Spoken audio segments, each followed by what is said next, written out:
Hello and welcome to another Geography Updates video. This time we're going to be looking at a case study related to integration strategies and looking at the development of a new megaport in Chancay in Peru.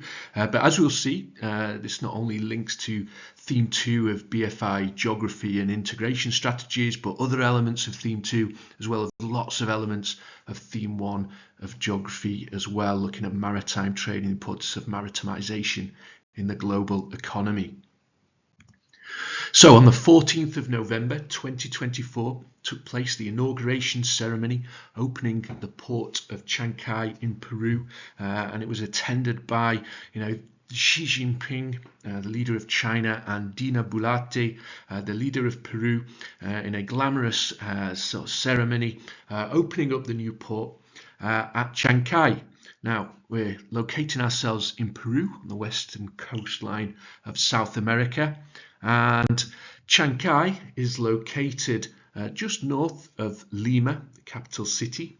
And we can see there on Google Earth the development of the port. That, if you look on Google Earth and the functionality to go back just 2 years, you'll see that hook of port infrastructure did not exist. And so this is a project that has developed rapidly over the last couple of years and has now led to fruition. And in a climate of Trumpian trade wars with China and the potential for 60% tariffs being slapped onto Chinese-made goods entering the USA, this new megaport has the potential to really open up new maritime trade routes that would bypass North America entirely, potentially, for Chinese America's trade. And this also potentially represents a symbol of waning US influence in South America and China's increasing assertiveness in that region. Now, it's China's state-owned COSCO shipping company, the fourth largest shipping company in the world, just behind third-placed French company CGM, that are behind the project, financing it with $3.5 billion for the construction and the rights to use the megaport for 30 years, all under the broader umbrella of China's Belt and Road Initiative. The project at Chancay has the prospect to transform what has historically been a small fishing town into a major transport and logistics hub in the South American economy. Peru's President Dina Boluarte described the project as potentially being a nerve center, providing a point of connection to access to the gigantic Asian market.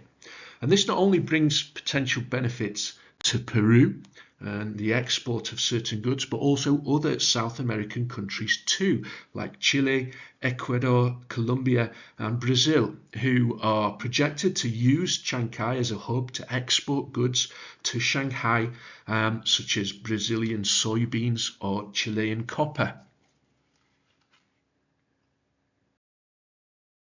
So this leads us to the question, why Chancay? Well, Chancay is located in an incredibly strategic position, lying 70 kilometers north of Lima.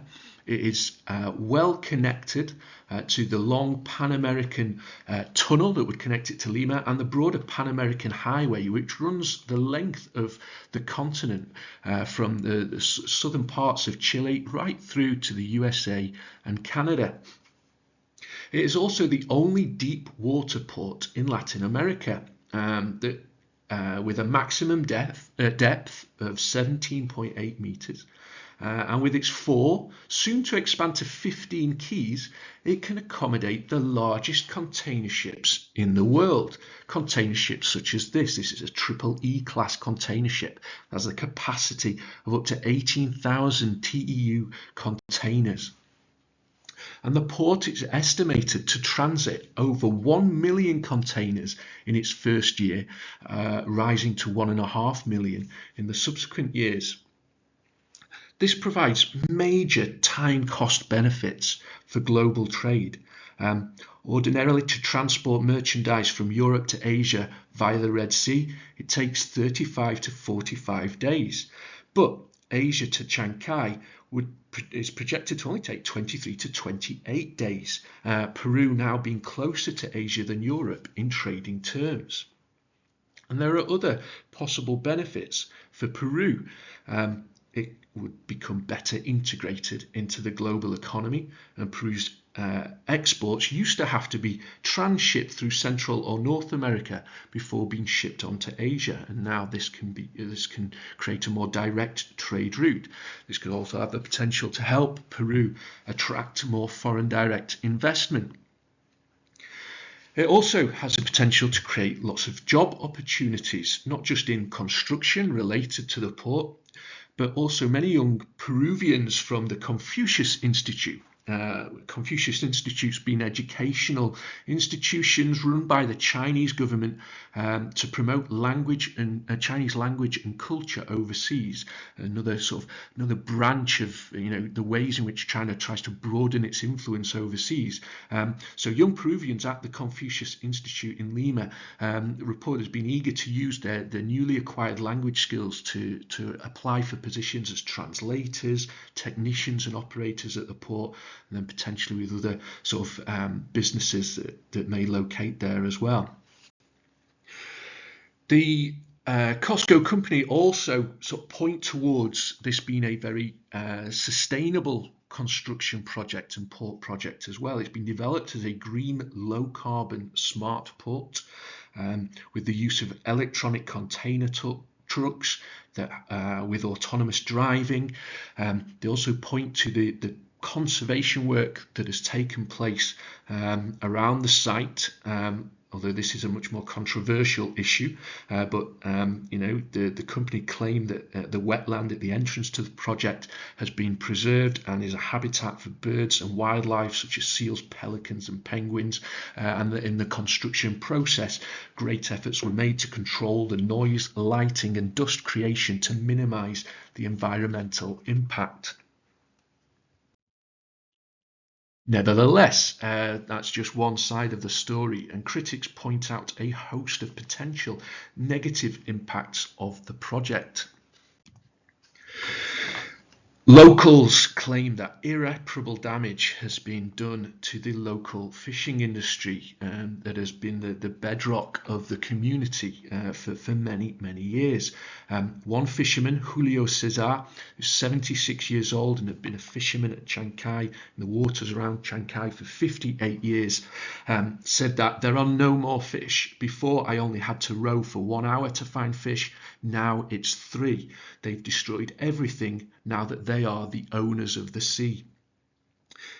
To mitigate this discontent amongst locals, Costco have paid indemnities to those impacted of 60,000 sol, which is around 14,880 euros every 4 years, which represents 30% of the, which is 30% more than the average monthly salary in Peru. And this has been accepted and used by many people who've been the recipients of such indemnities.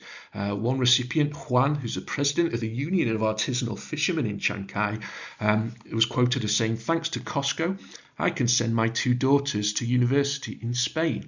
I bought a motorboat to fish in deeper waters, and they've bought my fuel too. It's a good thing for us. It will allow Chancay to grow, and there'll be more work opportunities." However, not everyone is so confident that the 60,000 inhabitants of Chancay will be able to harness these potential opportunities. 82% of the population don't finish secondary school education.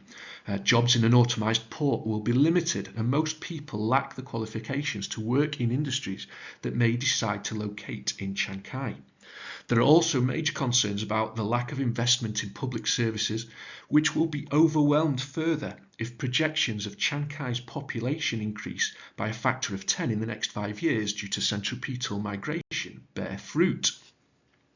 There are also cautionary tales regarding another port closer to Lima of Callao. that had received investment over the recent years, and where the port has now become, and the local population have been very affected by the fact that the port has become a hub for drug trafficking. There are also broader concerns in the US about the growing influence of China in what has traditionally been the USA's backyard. If Chancay can accommodate large container ships, US commentators also worry that they can host Chinese warships.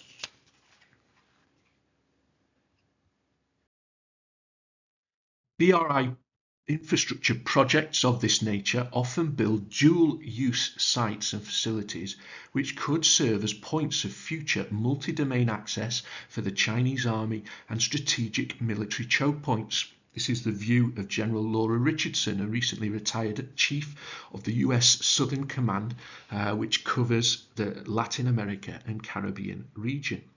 There are also wider concerns related to the Belt and Road Initiative generally. Since 2023, China has initiated multi-million-dollar projects in almost 150 countries, but critics point to many instances of unfinished projects and countries locked into unsustainable debt burdens, which China potentially leverages for economic and political advantage. Now, as you may have been able to sort of infer from the presentation, there are many ways in which this particular case study links to aspects of the BFI Geography program. So within Theme 2, this could be used as a way to showcase the reasons for unequal integration into the global economy and what countries might do in terms of adopting different strategies to increase their integration into the global economy.